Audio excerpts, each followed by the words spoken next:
जब मैं 7th class में था, मेरे सीनियर्स ने मुझे मेरे वॉशरूम के क्यूबिकल में बंद करके रोज़ सुबह बैठता था, अपने आप को ब्लेड से काटना स्टार्ट कर देता था। क्या वो लोग अपने स्कैनर से मेरी चेस्ट पे और मेरे प्राइवेट पार्ट्स पे हिट करते हैं चेक करने के लिए कि क्या वो एग्जिस्टिंग है या नहीं है। रात को मेरे साथ, अगले दिन किसी और की बाहों में। प्रणव अगर आज इनको माफ़ कर दिया तो ज़िंदगी भर के लिए यहीं अटक जाएगा। वो अवार्ड अचीव करना मेरे अपने पसंद के अटायर में, जहाँ पे जैकलीन फर्नांडिस ने कहा था आई लव योर आउटफिट, मेरे लिए जीत वहाँ थी।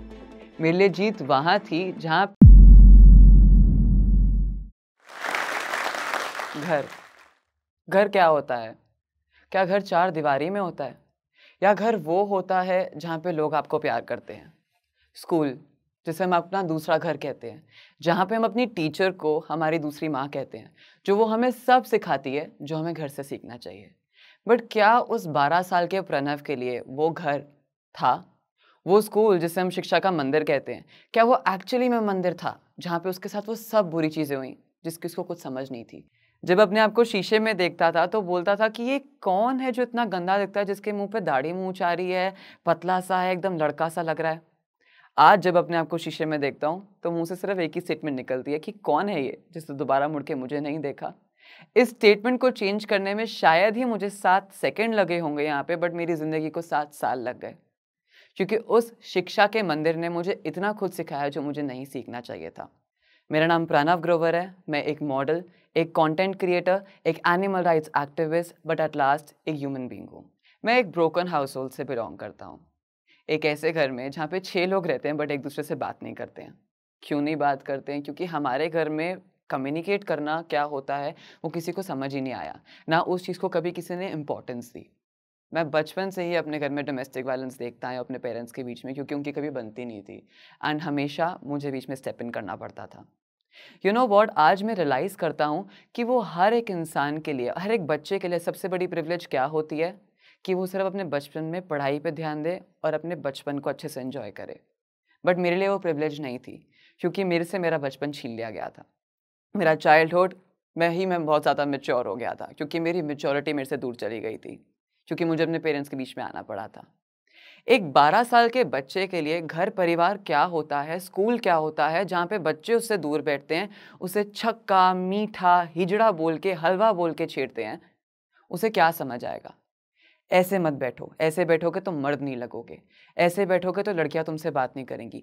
एक 12 साल के बच्चे को क्या पता कि उसे किस तरीके से बैठना और कैसे बैठना है कि वो एक मर्द लगे? मुझे कभी समझ नहीं आया। मेरे स्कूल में मेरे से कोई बात नहीं करता था।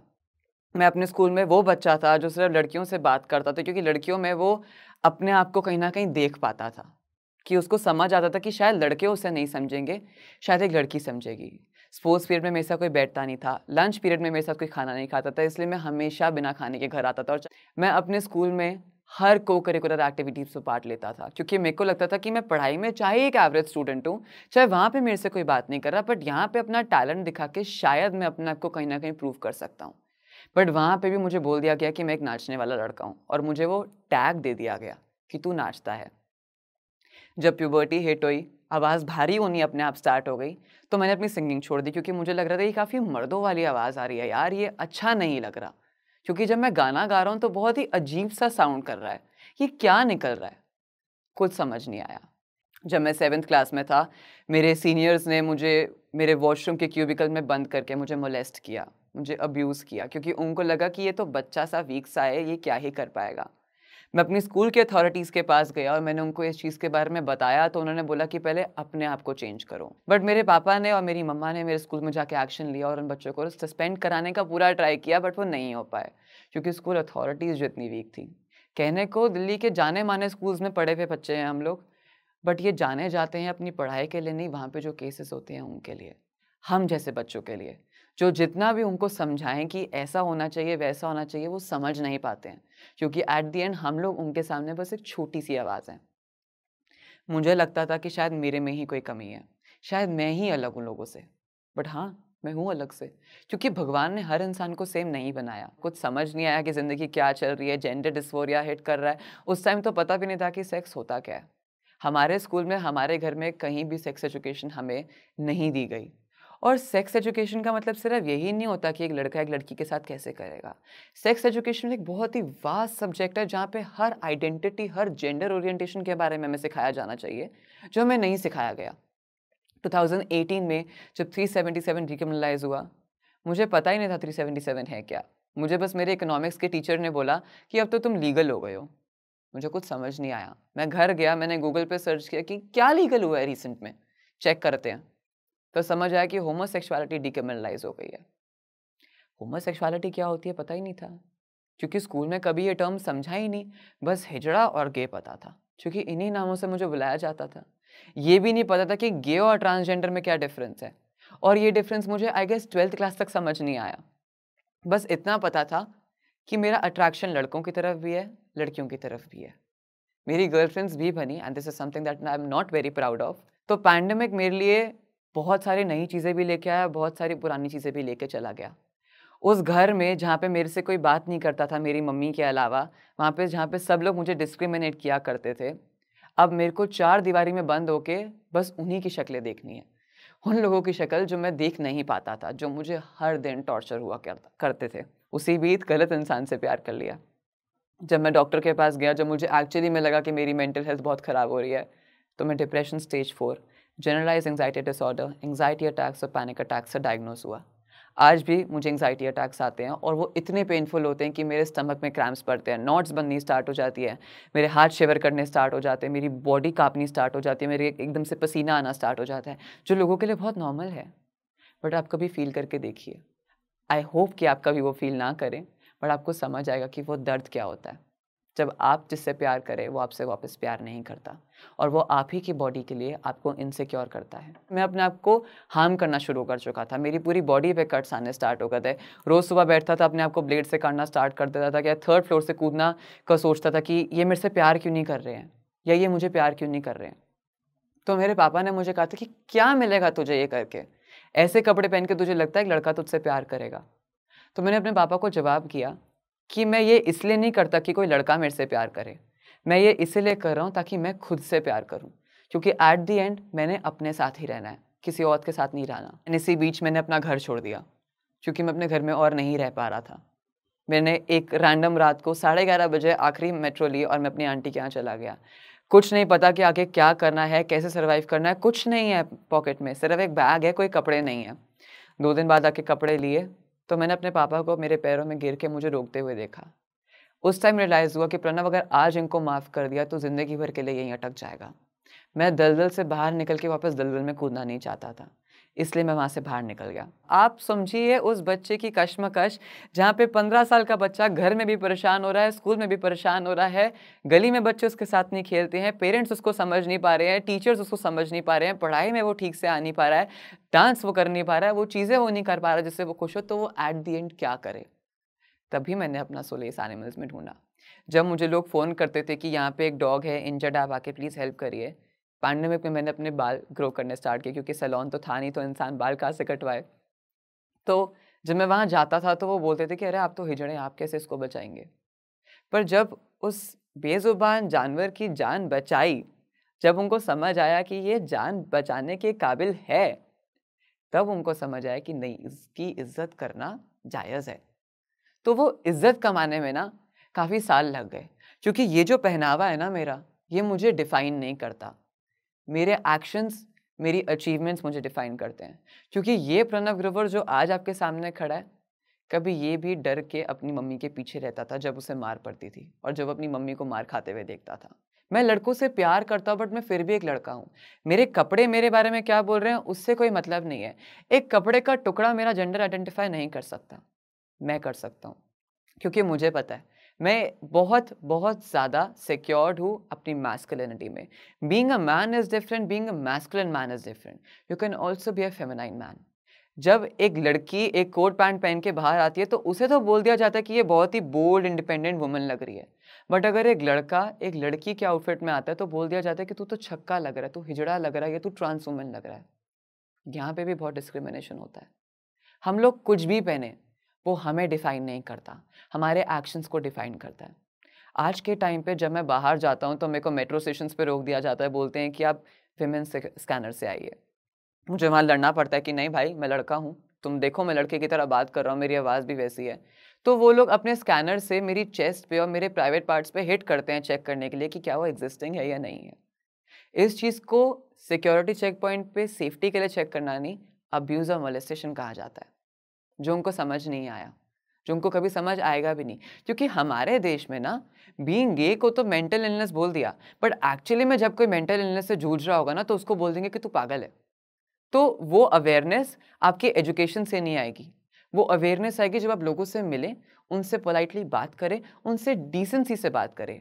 अगर आप बहुत ही डिसेंट और पोलाइट वे में मेरे से पूछ रहे हैं कि आप कैसे आइडेंटिफाई करेंगे या आप क्या हैं, मैं आपको बहुत ही डिसेंट वे में, क्योंकि वो मेरी रिस्पॉन्सिबिलिटी बन जाती है कि मैं आपको डिसेंट वे में आंसर करूं कि मैं क्या हूं और मैं आपको समझाऊं।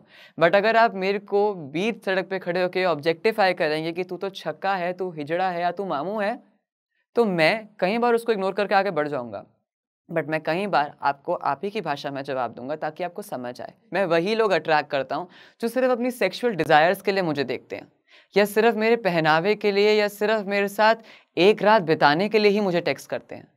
प्यार से नहीं देखते हैं, इज्जत से नहीं देखते हैं, बस एक रात में अपना काम कंप्लीट किया और आगे चले गए। रात को मेरे साथ, अगले दिन किसी और की बाहों में। इस नज़रिए से मुझे लोग देखते हैं, क्योंकि मैं उनके लिए मैन इनफ नहीं हूँ। They want to be with a man, I am a man.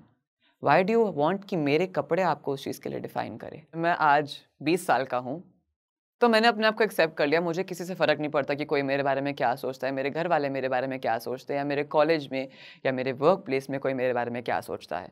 क्योंकि मैंने अपने आप को एक्सेप्ट कर लिया, वो मेरे लिए बहुत बड़ी बात है। मैंने अपनी आधी जंग वहीं जीत ली है। I am the change I wanted to see in the society and I am bringing that for me. And if I am safe, I will make sure that every other citizen of mine is also safe. आज जो ये 20 साल का प्रणव है, चाहे उसके पास उंगलियों पे गिनती के लोग ही हैं, बट वो जो गिनती के लोग हैं ना, उसके लिए बहुत मान्यता रखते हैं। आज जब मेरी मम्मी मेरे को सुबह तैयार करके भेजी थी, तो उन्होंने कहा कि ये आउटफिट पहन के जाना, तुम पे अच्छा लगेगा। तो मेरे को रियलाइज़ हुआ कि कोई ना कोई मेरी ज़िंदगी में है, जो मेरा साथ दे रहा है। आज के टाइम पे मैंने 300 जानवरों की मदद करके उनको अच्छी फैमिलीज़ में पहुँचाया और उनकी ज़िंदगी बचाई है। तब मैंने यही नहीं देखा कि मैं गे हूँ या मैं लड़का हूँ या मैं क्या हूँ। मैंने बस ये देखा कि मेरे सामने एक बेज़ुबान था, जिसको मेरी मदद की ज़रूरत थी। रिसेंटली जैकलिन फर्नांडिस ने पूरे इंडिया में से 5 लोग सेलेक्ट करे थे, जिनको वो अवार्ड देना चाहती थी for their compassion towards animals. And मैं यहाँ से मुंबई गया था, and I was the youngest person to achieve that award. वो अवार्ड अचीव करना मेरे अपने पसंद के अटायर में, जहाँ पे जैकलिन फर्नांडिस ने कहा that I love your outfit, मेरे लिए जीत वहाँ थी। मेरे लिए जीत वहाँ थी जहाँ पे आज 6 या 7 हज़ार लोग, जब मेट्रो पे मैं चलता हूँ, मुझे नज़र से देखते हैं, मुड़ के देखते हैं। जब मैं चल रहा होता हूँ तो नज़रें ऑटोमेटिकली मेरे पे आती हैं। वो इसलिए नहीं आती हैं क्योंकि मैं ताली बजाते हुए आगे जाता हूँ, वो इसलिए आती हैं क्योंकि मैं खुद जिस अटायर में मैं कंफर्टेबल फील करता हूँ, उसमें जाता हूँ। आज मैं रनवे वॉक्स करता हूँ, मैं शूट्स पे जाता हूँ, मैं फ़ोटो शूट्स और मैं एज़ अ मॉडल काम करता हूँ। तो वो इसलिए नहीं जाता हूँ कि मेरा अटायर उनको थोड़ा-सा पीआर देगा, वो मैं इसलिए जाता हूँ क्योंकि वो मेरी बोल्डनेस देखते हैं कि किस बोल्ड लेवल पे, किस पर्सनैलिटी से मैं वो शूट कंप्लीट कर रहा हूँ और किस डेडिकेशन से मैं कर रहा हूँ। क्योंकि वो चीज़ें एज़ अ चाइल्ड मैंने डिज़ायर करी थी। मैंने डिज़ायर करी, मैंने उनको एडमायर किया और आज मैंने उनको पा लिया। तो आप जब अपने ऊपर टाइम दोगे, आप अपने ऊपर काम करोगे, आप अपनी ज़िंदगी में राइट लोगों को चूज़ करोगे, तभी आप अपनी ज़िंदगी में आगे बढ़ सकते हो। और ये सही लोगों को चूज़ कैसे करना है, ये भी काफ़ी लोग समझेंगे कि इसको कैसे चूज़ करें, ठोकरें खा के। और ऐसे ही धोखे नहीं मिलते हैं, पहले किसी का भला करना होता है तभी धोखे मिलेंगे। तो जब वो धोखे मिलेंगे, जब वो ठोकर मिलेगी, तब समझ आएगा कि इस टाइप के इंसान से दोबारा बात नहीं करनी है। भगवान आपके पसंदीदा इंसान को ही आपकी सबसे बड़ा लेसन बना के भेजता है। वो इंसान जिससे मैंने प्यार किया था, मेरी ज़िंदगी का सबसे बड़ा लेसन है कि मुझे अब अपनी ज़िंदगी में क्या करना है। उससे आगे बढ़ के मैंने अचीव करना स्टार्ट किया। आज जब मैं मेट्रो स्टेशन पे जाता हूँ तो लोग मेरे को देख के पहचानते हैं और मेरे साथ पिक्चर्स खिंचवाते हैं, मेरे अपने हाथों पे मेरे ऑटोग्राफ्स लेते हैं। चाहे वो किसी भी पर्पज़ के लिए ले रहे हो, चाहे वो मेरे ऊपर मीम या ट्रोल बनाने के लिए ही ले रहे हो, बट मेरे को वो फ़ील आता है कि किसी ने मुझे पहचाना। मैं उन बच्चों में नहीं रह गया जो हमेशा छुप के रहता था, जो अपने क्लास में सबसे लास्ट में बैठता था ताकि उसको कोई देखे ना, जो पिकनिक पे भी जाता था तो इस सोच से जाता था कि ताकि लोग उससे बात करें, उसके साथ खेलें, उसके साथ भी पिक्चर्स डालें। मैं आज वो प्रणव ग्रोवर बना हूँ, जो सब लोग अब करते हैं। मैं आज बेज़ुबानों की आवाज़ बना हूँ, जहाँ पे लोग मुझे बुलाते हैं ताकि मैं उनके जानवरों को बचाऊं। इस उससे नहीं बुलाते ताकि वो आके मेरा मजाक उड़ाएं। मेरे आज वो सब रिलेटिव जिन्होंने मुझे ठुकराया था मेरे इंस्टाग्राम में बैठे हैं ताकि वो देखें और मैं उनके घर का कॉन्वर्जेशन स्टार्टर बनाऊं कि देखा प्रणव ने आज ये किया, देखा प्रणव ने आज वो किया। तो मैं उनके लिए भले ही ये गॉसिप का मुद्दा हूँ, बट एट द एंड देखा जाए इसके पॉजिटिव साइड पे तो बात तो मेरी ही हो रही है। तो फ्री की पीआर मिलना प्रणव का काम है। मैं जब अपने ऊपर सेल्फ हार्म करता था तो मैंने ये सोचा कि क्यों ना टैटूज और पियर्सिंग्स कराएं। एट द एंड दर्द तो फील हो रहा है, बट इंस्टेड ऑफ दोज अगली मार्क्स कुछ ब्यूटीफुली आ रहा है। मैंने टैटूज कराने स्टार्ट किए एंड मेरे टैटूज मुझे डिफाइन करते हैं।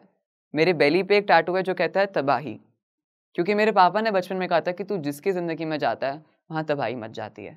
अब उन्होंने भले नेगेटिव वे में कहा था, बट मैंने उसको पॉजिटिव वे में लिया। अब मैं जहाँ जाता हूँ वहाँ तबाही मच जाती है, क्योंकि जो आउटफिट मैं पहनता हूँ वो तबाही आउटफिट होता है। जब मैं कोई रील पोस्ट करता हूँ तो वो तबाही रील होती है। तो ज़िंदगियों में तबाही मचाना इज़ अ प्रणव थिंग। मेरी माँ मुझे बचपन में कहा करती थी कि लोग पीठ पीछे तुम्हारी बात करेंगे। करते हैं लोग मेरे पीठ पीछे मेरी बात, क्योंकि मैं उनको अपने पीछे छोड़ आया हूँ।